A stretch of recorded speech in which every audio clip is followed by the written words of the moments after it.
They ought to go bankrupt and not be allowed to dump the debt on the American people like they've done.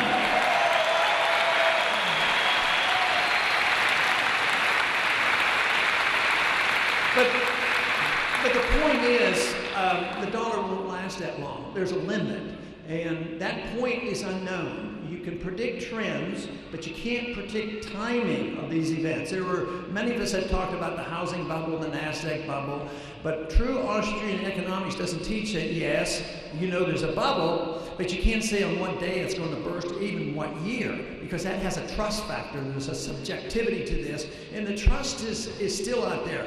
But the inevitability is obvious. Common sense tells us this. You can't have a $1.5 trillion deficit every year and think you can continue to do this.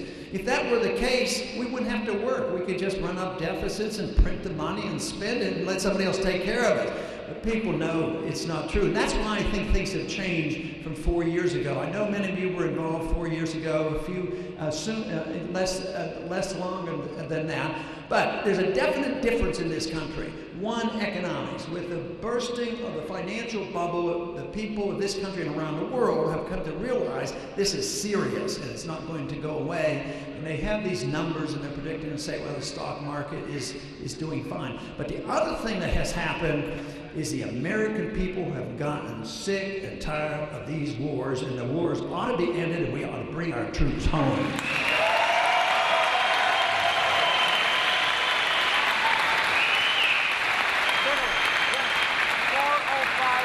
You know, I pointed out to Chairman Bernanke that, he claims there's 2% inflation rate. I told him, I did ask him if he did his own shopping. He said he did. But, I told him, I said, you say it's 2%. I said, nobody believes that.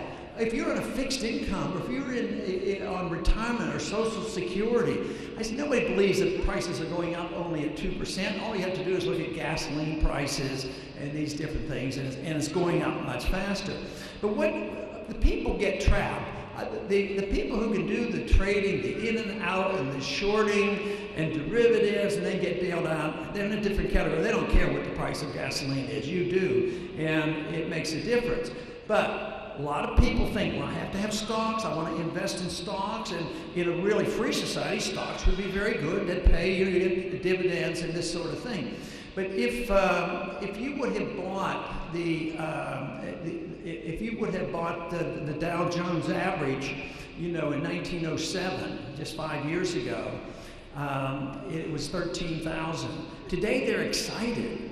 They're excited that the stock market is $13,000. 5 years, and it's still 13,000. But the whole thing is, if you took into consideration inflation, in order for you to have made any money, the Dow should be up just to break even. It has to be at 14,000. That's why people feel poor, and they look at their 401ks and their savings. It's just really, really tough. So you say, well, I don't want to trust that system because the economy's not doing well. So you want to save it like some people want to. They want to be frugal, and that's what we should be. But if you put your money away and you make 1% or less than 1%, that's not very good. I've called attention to Greenspan and Bernanke on this. I said, you're keeping interest rates artificially low for the benefit of the banks, and the people who try to take care of themselves or maybe save their money and go to college, you punish them. And they don't deny it. And they say, well, we have to look at the big picture. We have to take care of the economy. We have to stimulate the economy, and some people might suffer from that. So they don't really care. They think this is normal to make people not save money. So where do you go? You don't have your stocks. You don't have your and you can't save in CDs. So it's a real mess that we're in. But if just to show how bad it is, if you would have bought the Dow Jones with gold 5 years ago, you would have paid 19 ounces of gold. Today, it would only be worth 7 ounces because the real value. So it's even worse than the dollar value because gold is a better measurement of value than paper money. So it's a terrible situation. So if the people are in the investment advising, they have a job cut out for themselves because if you trade, It's risky. If you save in dollars, it's risky. And it's just what you need in this country to solve that problem, to give people incentive to work and to save, is you have to have sound money is what you have to have.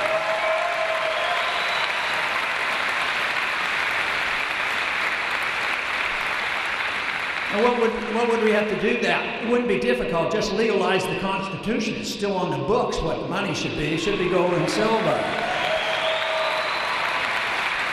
But what are the other things that we have to do?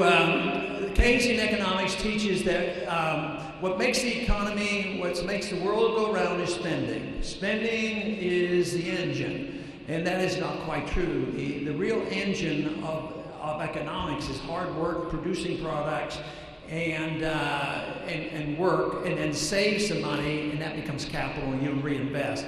Today, there's essentially no savings. There hasn't been any savings.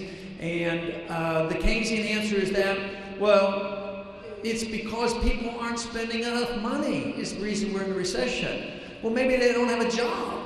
Maybe that's why they're not spending money. Well, maybe they have maxed out on their credit cards. Maybe they can't get any more credit. Maybe that's the reason. Maybe they're frightened because the economy is so rocky because of the monetary system. He says, oh, under those conditions, if the people get frightened and they won't spend the money, the government has to spend the money. Oh, okay, where's the government get money? I mean, they've never produced anything. They've never worked hard. They've never had a productive job in their life. What do? They could tax us more, but that would drive the economy down even more. They can't tax it. They could borrow more, but then the interest rates would go up. Oh, we can't do that. They have the answer. We'll just print the money. And that's going to solve the problem. And that's what they're doing to the tune of trillions of dollars. That's the only thing they have to offer. That's why it's coming to an end. And that's why we ought to be prepared. And this is why, we have this opportunity. We have the attention of the people right now.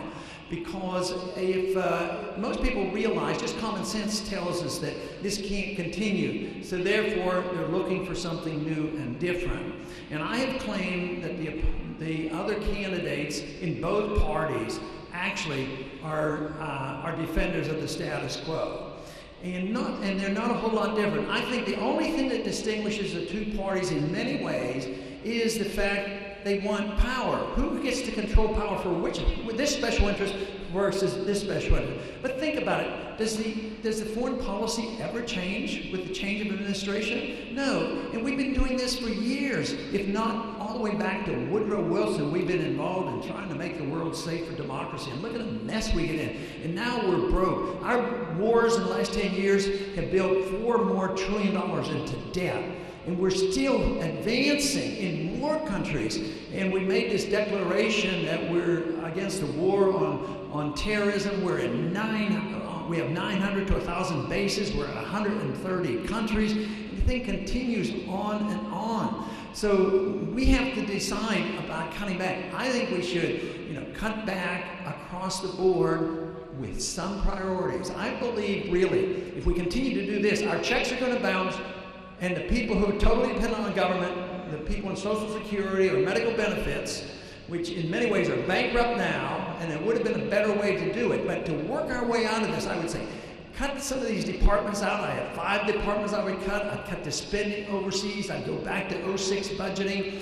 But I would work real hard to protect the health care of children and for Social Security and try to work our way out of this. If not, we're going to have a major crisis, and that will not be good, obviously, because the conditions are now that there's little respect for civil liberties by either party. Both parties are careless with civil liberties, and both parties haven't done, Republicans haven't had a chance. I was, there trying to get people to spend less money and balance the budget. But, when we were totally in charge, the deficits exploded too. Now they're even worse. So we have to ask as a people, what should the role of government be? And it's not complex. The founders asked the same question. They decided, and I agree with them. The role of government at the federal level should be the protection of liberty. That should be the purpose of government.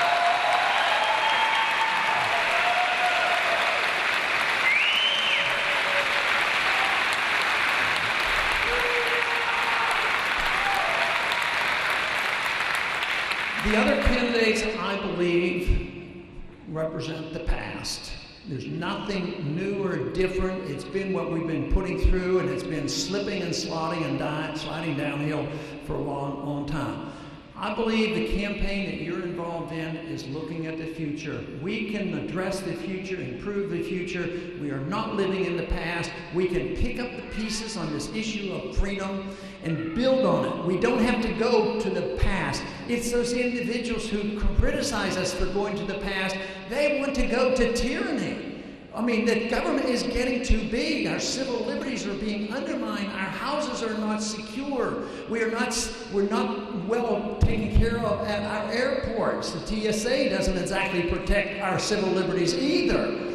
So there's a time we ought to do something about that. But also, we're at a time now where the president has announced that he can assassinate American citizens. The National Defense Authorization Act says that. And it says that the president can use the military to arrest us, arrest a citizen. You know, they say if you belong to an associated force, associated unit, if you maybe websites, emails, meetings, donations, you might be associated with some bad people. And you could be arrested for that.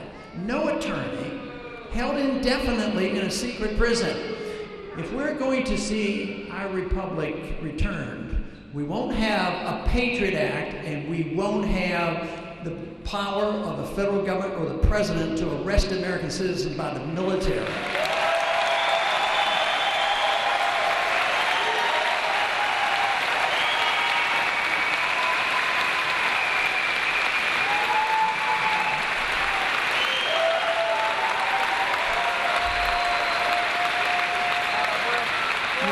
The answer for these many problems that I've talked about, not complex, it is the understanding of liberty. Freedom brings people together, and there's no reason that it is not an outreach. This is why I feel pleased that they did a poll and showed that the candidate that gets the strongest support from the middle class is myself.